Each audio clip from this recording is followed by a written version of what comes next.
नमस्कार. आता तो ज्ञानजिज्ञासा मध्यंतरी 2-2.5 महिने गॅप घेतल्यानंतर, खंड पडल्यानंतर आता पुन्हा आपण आपले उपनिषदाची तोंड ओळख करण्याचा हा कार्यक्रम सुरू करत आहोत. आपला हेतू हा आहे की कोणी काही सांगत असलं आणि उपनिषदातले संदर्भ आले तर त्यांनी काय सांगितलं ते आपल्या लक्षात आलं पाहिजे. नाहीतर त्यांनी सांगायचं ना आपण आपलं करून बघत बसायचं, याला काही अर्थ नाही, किंवा तुम्ही म्हणताल ते खरं म्हणाय ते हे. तर उपनिषद किंवा ब्रह्मविद्या याच्या आपण व्याख्या करून घेतल्या होत्या, समजून घेतलं होतं. वेदांत, ब्रह्मविद्या, उपनिषद म्हणजे काय? तर ब्रह्म ज्याला साक्षात्कार झाला, आत्मसाक्षात्कार झाला, ब्रह्माची ओळख पटली, तो महर्षी त्याच्या शिष्याला उपनिषद म्हणजे जवळ बसवून, उप आणि नि हे काय त्याचे प्रत्यय आहेत आणि सदा धातू आहे, त्याला जवळ बसवून, खाली बसवून समजून सांगतात की काय आहे परमात्मा, देव. आपण सोप्या शब्दात समजून घ्यायचे. ब्रह्म म्हणजे परमात्मा, देव हा असा आहे आणि त्याचा जगाशी, ही जे आपल्याला सगळी संसार दिसतो, प्रपंच दिसतो, माया दिसती, काय जे म्हणतो आपण ते जे काय आहे जाणवतं, त्याच्याशी काय संबंध आहे आणि तो आपल्याशी, जीवाशी, माणसाशी कसा जोडला गेलेला आहे, हे त्याच्यातलं अंतिम सत्य सांगण्याचा ब्रह्मजाणत्या महर्षीचा प्रयत्न असतो. आपण उपनिषदापैकी ईशावास्य उपनिषद, शंकर भाषा असलेले 10 उपनिषद सरळ सोप्या मराठी भाषेत बोलायच्या, दररोजच्या भाषेत काय आहे ते समजून घेण्याचा प्रयत्न करत आहोत. तर त्याच्यात ईशावास्य उपनिषद, त्यानंतर ईशकेन उपनिषद, कठ उपनिषद, ईशकेन कठ, प्रश्न, मुंड, मांडुक्य इतके उपनिषद आपण समजून घेतली होती, ओळख करून घेतली होती आणि ऐतरेय उपनिषदापर्यंत आलो होतो. ऐतरेय उपनिषदाचे महर्षी, ब्रह्मर्षी ज्यांनी ब्रह्मदानला आणि जे शिष्याला सांगत आहेत, उपनिषद म्हणजे गुरु शिष्य संवाद असतो, तर जे शिष्यांना सांगत आहेत त्यांचं खरं नाव महिदास. आणि महिदासाविषयी आपण मागच्या 2-3 व्हिडिओमध्ये बरीच माहिती घेतली की ते दासीपुत्र होते, त्याच्यानंतर पहिल्यांदा त्यांना अल्पमती होते, नंतर त्यांना विष्णूची हे प्राप्त झाली, त्यांनी पृथ्वी मातेची, धरणी मातेची सेवा केली आणि त्यांना विद्वत्ता प्राप्त झाली, विष्णू यागात त्यांची प्रसिद्धी झाली वगैरे आपण सगळा इतिहास पाहिला. आणि आता आपण त्यांच्या ऋग्वेदातून एकमेव शंकर भाष्य असलेल्या ऐतरेय उपनिषदाकडं वळालो होतो आणि गेल्या 3 व्हिडिओमध्ये आपण त्याचा पहिला अध्याय संपवला होता. आणि आता आपण दुसऱ्या अध्यायाला सुरुवात करू. पहिल्या अध्यायात अर्थात उपनिषदाचा जो विषय आहे तोच सृष्टी निर्मिती, ही सृष्टी कशी तयार झाली, ब्रह्म म्हणजे काय आणि आत्मा म्हणजे काय हे त्यांनी समजून सांगितलं होतं. अर्थात हे सांगताना महर्षी महिदास ऐतरेय यांनी अगदी सरळ सोप्या, एखादी लहान पोराला चौकवची गोष्ट सांगावी तितक्या सोप्या शब्दात सांगितलं होतं. आणि त्यांनी सांगितलं होतं काय हे सगळं त्यांनी कुठले संदर्भ घेतले होते, तर ऋग्वेदाचे संदर्भ, हिरण्यगर्भ सूक्त, पुरुष सूक्त, नासदीय सूक्त, शिवाय दर्शनशास्त्रात सांख्य दर्शन आणि योग दर्शन याचा पूर्ण अभ्यास करून, याचे पूर्ण तत्वज्ञान बसून ते हे ज्ञान, हे उपनिषद त्यांनी शिष्याला सांगितले. आणि त्यांनी सांगितलं होतं की काय हे पहिल्यांदा काहीच नव्हतं, एकमेव आत्मा होता, एकमेव चेतना होती आणि तिच्या मनात आलं की आपण सृष्टी रचावी. त्यांनी 4 भुवन रचले, अंब, मरीची, त्यानंतर मृत्यू आणि पाताळ, असे 4. एक मिनिट. अंब, मरीची, मर आणि आप हे 4 भुवन निर्माण केले, लोक निर्माण केले.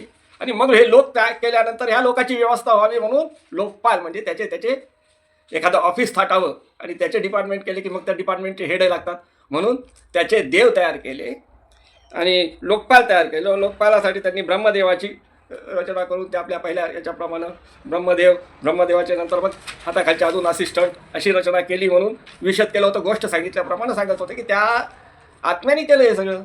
जसं एखादी पिक्चरची गोष्ट सांगतो की तर नायक इकडून येतो, मग हिरोईन इकडून येते, मग नायिका इकडून येते, मग ते त्याच्यानंतर तो त्यांचे दोस्त इकडून येतात. तसं आधी त्या आत्म्याने काय केले, 4 भुवन रचले, अंब, मरीची, मर आणि आप.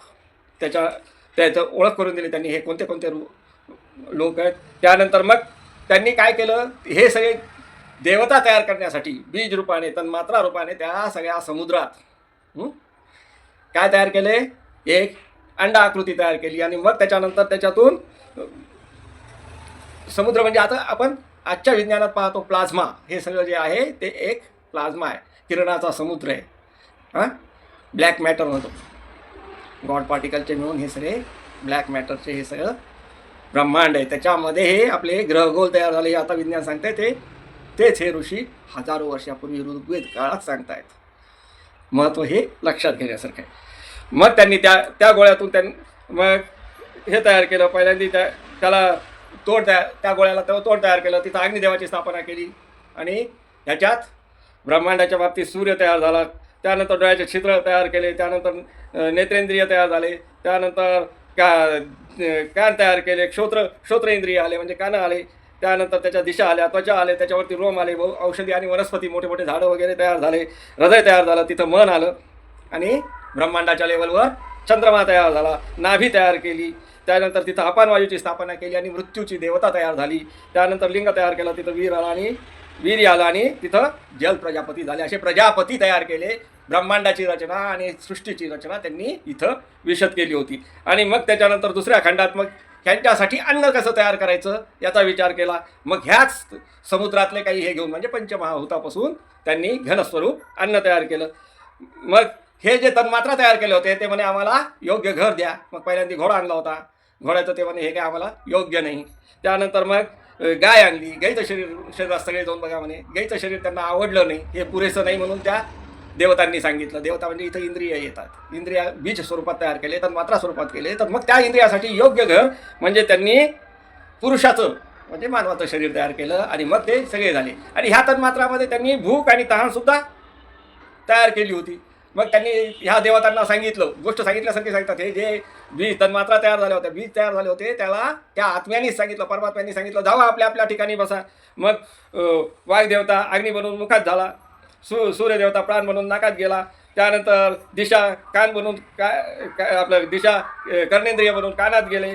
त्यानंतर औषधी वनस्पती रोम बनून त्वचेत आले. चंद्रमा मन म्हणून हृदयात आला. मृत्यू अपानवायू म्हणून बेंबीच्या खाली बेंबीत आला. त्यानंतर जल वीर्य म्हणून लिंगात आलं. इतकं सगळं त्यांनी रचना सांगितली होती. आणि पुढं ते म्हणतात की एक गंमत झाली. आता भूक आणि तहान ह्या ज्या दोन तन्मात्रा होत्या, त्यांनी एकदम देवाकडे जाऊन विचारलं, देवा तुम्ही सगळ्यांना व्यवस्थित त्या घरात जागा दिली आणि आमचं काय, आम्हाला तर कुठंच जागा नाही आणि आम्हाला अन्न कुठून भेटणार.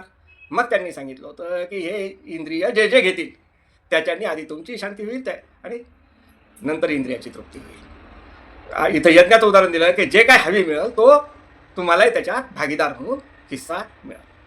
आपण पाहतो की काही नुसतं आधी साधं जेवायचं जरी उदाहरण घ्यायचं झालं तरी आधी डोळ्याची तृप्ती होती. त्याच्यानंतर याची तृप्ती नाकाने गंध घेतला जातो, डोळ्यांनी तपासलं जातं, जिभेवरती स्वाद येतो आणि नंतर मग पोटात अपानवायूपर्यंत गेल्यानंतर नाभीपर्यंत अपानवायूपर्यंत गेल्यानंतर सगळी भुकेची तृप्ती.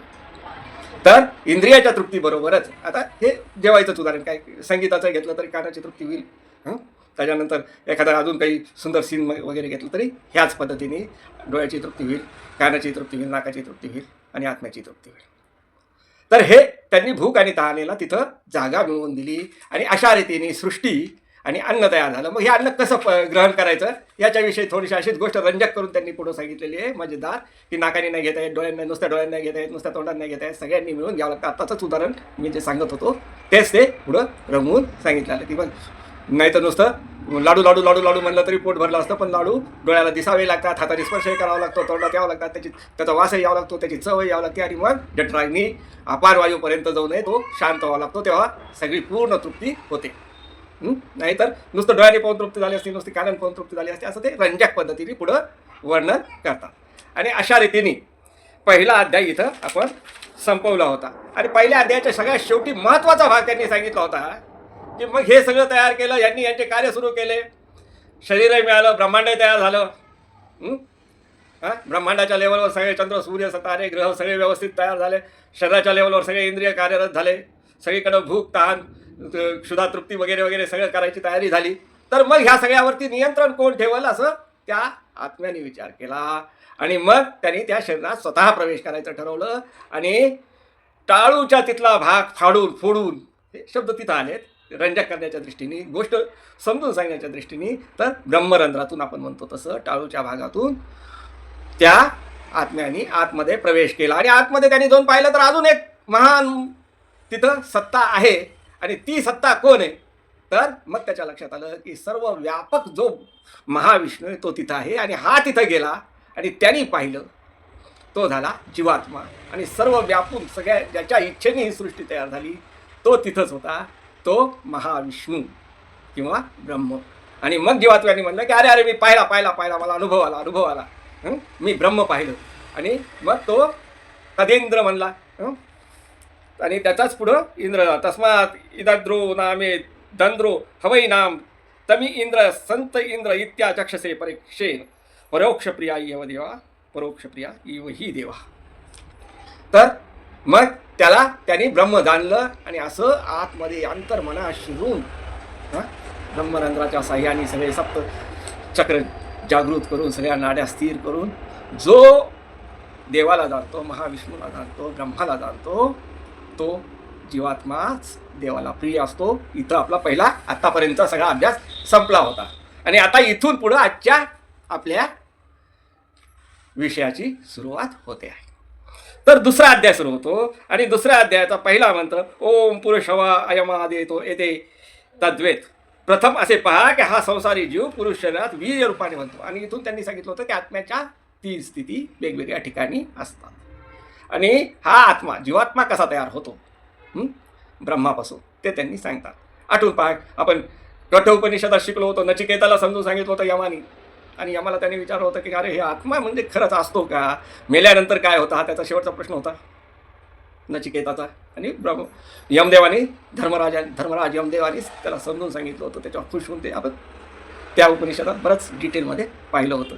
तर काय होतं, 2 मार्ग असतात. एका मार्गाने ह्या शरीरातून निघालेला आत्मा एक देवयान आणि पितृयानाने चंद्रापर्यंत जातो, चंद्रलोकात पोहोचतो. तिथं नंतर मग पुढं ढगाच्या रूपात जातो, ढगाच्या रूपातून जमिनीवर पडतो, जमिनीवर ते अन्न म्हणून उगवतो, मग अन्न म्हणून खाल्लं जातं. आणि त्यांनी जे माणसाच्या शरीरात ताकद येते ते वीर्य बनून स्त्रीमध्ये जातं. आणि स्त्री गर्भात गेल्यानंतर त्याचा पुन्हा शरीर धारण करून जन्म होतो. हे जे तत्त्वज्ञान आपण कठोपनिषदात पाहिलं होतं तेच सिद्धांत हे इथं सांगतात की अरे सर्वप्रथम असे पहा की हा संसारी जीव पुरुषाच्या शरीरात वीर्य रूपाने गर्भ बनतो. सगळ्यात पहिल्यांदी हा आत्मा जो आपण कठोपनिषदात पाहिलं होतं पर्जन्य रूपाने जमिनीवर पडतो, वनस्पती रूपाने वाढतो, ते प्राणी खातात. आणि त्या प्राण्यातून जे तेज बनतं ते पुरुषाच्या शरीरात सगळीकडं पसरतं. स्त्रियाच्या शरीरात रेत बनवून बनतं, पुरुषाच्या शरीरात वीर्य बनवून बनतं. आणि त्या पुरुषापासून स्त्रियेच्या संपर्काने गर्भ बनतो. पहिला जन्म पुरुषाच्या शरीरात आत्म्याचा होतो. नंतर हे वीर्य पुरुषाच्या संपूर्ण अंगाचे तेज होय, हे तेज त्याचे स्वस्वरूप असते. तेज जेव्हा तो पुरुष स्त्री शरीरात स्थापित करतो तो गर्भाचे रूप धारण करतो. आणि हाच त्या आत्म्याचा पहिला जन्म आहे. दुसऱ्या येतात त्या अजून डिटेलमध्ये समजून सांगतात दुसरा जन्म कसा असतो, आत्म्याची दुसरी स्थिती कशी असते, दुसरी प्रक्रिया कशी आहे. तर तत्स्त्रिया आत्मभूयं गच्छती तथा स्व अंग यथा. मग स्त्रीच्या शरीरात गेल्यानंतर आपलं मानवी शरीर आहे, इथं ऋषीसुद्धा स्पष्ट करतात की मानवी शरीरात थर्ड पार्टी काही असलं तर ते शरीर फेकून देतं. मानवी शरीरात दुसऱ्या गोष्टी बसत नाही. पण हे वीर्य रूपाने आलेला आत्मा ते स्त्रीचं शरीर काय आपल्या स्वतःचं अंग म्हणून स्वीकारतं. आणि आपल्या अंगाची जितकी काळजी घेतात तितकंच ते वाढत राहतं. स्वतःचं म्हणून ती पालन पोषण करते गर्भा. आणि मग त्याच्यानंतर यथाअवकाश, त्यामुळेच तिला त्याच्यापासून हानी पोहोचत नाही. आणि शरीरात आपल्या पतीचा हा आत्मा ती प्रेमपूर्वक पोसत राहते. मग तिसऱ्या ह्याच्यात अगदी अजून महत्त्वाचं ते रंजक करून सांगतात. सा भावियत्री भवितव्या भवती तन स्त्रिया गर्भ बिभ्रती. अजून ह्या मंत्र मोठा आहे, आपण पहिली ओळ घेतोय. माझं संस्कृत इतकं पक्क नाही आहे. तर ती जी स्त्री असती ती पालन पोषण लाड करणारी होती. कुणाचा? त्या गर्भाचा. आणि स्त्री अजून काय होतं मग ह्याच वेळेस ती स्त्री पतीकडून घेऊन सुद्धा लाड करून घेण्यास योग्य होते. आणि आपण पाहतो इथं आपल्या संस्कृतीने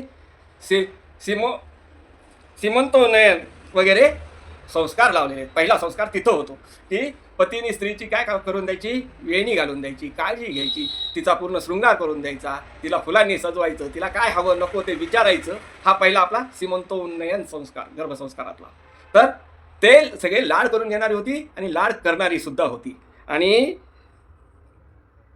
पुढं प्रसूतीनंतर त्याचा पिता बाळास विविध संस्काराद्वारे अभ्युदयशील म्हणजे विकसित होण्यासाठी योग्य पुरुष बनवण्याचा प्रयत्न करतो, त्याचा विकास घडवून आणतो. याप्रमाणे इहलोकात मनुष्य तो पुरुष आपली काय वाढवतो, वंश वाढवतो, मानवाची परंपरा वाढवतो. या प्रकारे तो स्वतःचीच रक्षा करतो. कोण? आलेला आत्मा आपलीच रक्षा करतो. हा पितासुद्धा आपलीच रक्षा करत असतो, मातासुद्धा आपलीच रक्षा करतो. हा त्याचा म्हणजे त्या आत्म्याचा, त्या तेजाचा, पुरुषाचा दुसरा ठेपा आहे, दुसरं एक परिवर्तन आहे.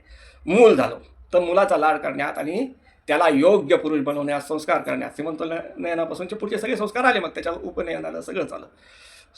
सोड म्हणजे व्रतबंध, त्याचं लग्न करून देणं, सगळ्या गोष्टीपर्यंत वडील काय करत राहतात, त्याला पूर्ण पुरुष बनण्याची मदत करत राहतात. आईसुद्धा संस्कार करत राहते. हा आत्म्याचा, वडिलाच्या आत्म्याचा काय आहे, दुसरा जन्म आहे. आणि तिसरा ठेपा, तिसरी प्रक्रिया काय आहे, स्वयमात्मा पुण्येभ्या कर्मेभ्या प्रतिनिधीयते. आणि मग असा झालेला पुत्र जो आहे तो वडिलाच्या पुण्यकर्माचा, चांगल्या कर्माचा, चांगल्या संस्काराचा काय होतो, प्रतिनिधी होतो. आणि यथावकाश आपले कर्तव्य पूर्ण केले असं समजून पिता काय करतो, हे शरीर सोडून पित्याचा आत्मा दुसरीकडे जातो. अर्थात योग्य जर सगळं केलेलं असलं तर तो ब्रह्मलीन अवस्थेकडे जाईल, नसत तर पुन्हा जन्म घेतो. इथवर त्यांनी आत्म्याचे रूपांतर कसे होत जातात हे महिदास ऐतरे यांनी स्पष्ट करून सांगितले आहे. आणि याचा अजून खुलासा करण्यासाठी त्यांनी वामदेवाचं हे उदाहरण दिलेलं आहे की वामदेवांनी काय झालं होतं, गर्भातच यथार्थ ज्ञान झालं होतं. वामदेव म्हणाले होते, महिदास ऐतरेय ऋषी सांगतात, वामदेव म्हणाले होते की मला गर्भातच या देवतांचे म्हणजे इंद्रियांचे, आता आपण इथं देवता हा शब्द इंद्रियाबद्दल वापरतोय का, तर आपण व्याख्या केली होती, दिव्यत्वा दीपनत्वा इति देवता, जे दाखवतं, प्रकाशित करतं, ज्ञान देतं ते. आणि मग हे ज्ञानेंद्रिय, कर्मेंद्रिय, मन बुद्धी अहंकार. मग तर वामदेव म्हणतात ह्या सगळ्या गोष्टीचा कितीदा तरी चक्र चालू असलेलं मी लक्षात घेतलं. मागील बरेच जन्म चांगले जाणले आहेत. यापूर्वीही अशा लोहपाशाप्रमाणे असणाऱ्या शरीराने मला अडकवले आहे. खूप वेळा माझे जन्म झालेले आहेत. मला गर्भातच त्यांना हे ज्ञान प्राप्त झालं होतं. कोणतं, की असे खूप जन्म झाले, आता अडकायचं नाही. पण आता मी गरुडाच्या वेगाने हे सर्व बंधन तोडून मुक्त झालो आहे. स एवं विज्ञान समच्छर्यत भेदत ऊर्ध्वा उत्क्राम्या मूषीन स्वर्गे लोके सर्वान कामनाप्त्वा समभवत. हे दोनदा शब्द आला की आपल्याला माहिती आहे की तो विषय संपला. तर आत्म्याच्या ज्या प्रक्रिया असतात, स्टेजेस असतात, आत्मा कसा पुढे जातो इथं सांगितलं होतं. आणि इथं अध्याय दुसरा समाप्त होतो की ते म्हणले की मला हे सगळं समजल्याने वामदेव म्हणतात की मी ऊर्ध्वगतीला प्राप्त झालो. आणि अर्थात मग योग दर्शनाप्रमाणे समाधी अवस्थेपर्यंत ब्रह्मरंध्र श्वास अडकून पुढं ब्रह्मलीन झालो. आणि आता सर्व कामना जिंकून, सर्व इच्छा जिंकून सगळे पाश तोडून मी काय झालेलो आहे, मुक्त झालो आहे. तर ही त्यांनी याची साधना या संदर्भात हा दुसरा अध्याय सांगितला. आणि तिसऱ्या अध्यायात फक्त 4 श्लोक आहेत. थोडा व्हिडिओ मोठा होतोय पण आज आपण संपवून टाकू. कोयम, तिसरा अध्याय सुरू होतो पहिल्या शब्दाने, कोयम आत्मेति वयम उपासेत कतरस आत्मा येन वा पश्यति वा शृणोति येन वा गंधान्मिति जिग्रति येन वा वाचं व्याकरति येन वा सा स्वादू असाधू विजानति. मग हे सगळे जे शिष्यमंडळी म्हणतात की असा कोणता आत्मा आहे, किंवा ऋषी सांगतात, महर्षी सांगतात की आता खरंच सांगा, हे दोन तुम्हाला आत्मे दिसले, एक जीवात्मा एक परमात्मा. तर एक ब्रह्म आहे, एक जीवात्मा आहे, आत्मा आहे. तर परब्रह्म आणि परमात्म्याची उपासना करायची, काय शरीराची असलेल्या ह्या दुसऱ्या जीवात्म्याची उपासना करायची. काय करायचं, याच्यातला कोण मोठा, ज्याच्या साह्याने आपण, मग आता प्रश्नोत्तर उपनिषदात आपण पाहिलं होतं ते कानाचा कान, डोळ्याचा डोळा, मनाचं मन कोण आहे, ही शक्ती कोण आहे ते जाणून घेतलं पाहिजे. आणि त्यालाच ब्रह्म म्हणलं पाहिजे आणि त्याचीच उपासना केली पाहिजे. तर एतत् तद्ध्रेय मनश्चैत सज्ञानमाज्ञानम प्रज्ञानमेता दृष्टी घृती मतिर्मनिषा ज्युती स्मृती संकल्प ऋतु कामेश इति सर्वेश्वे वैतानि प्रज्ञानस्य नामधेयानि भवन्ति.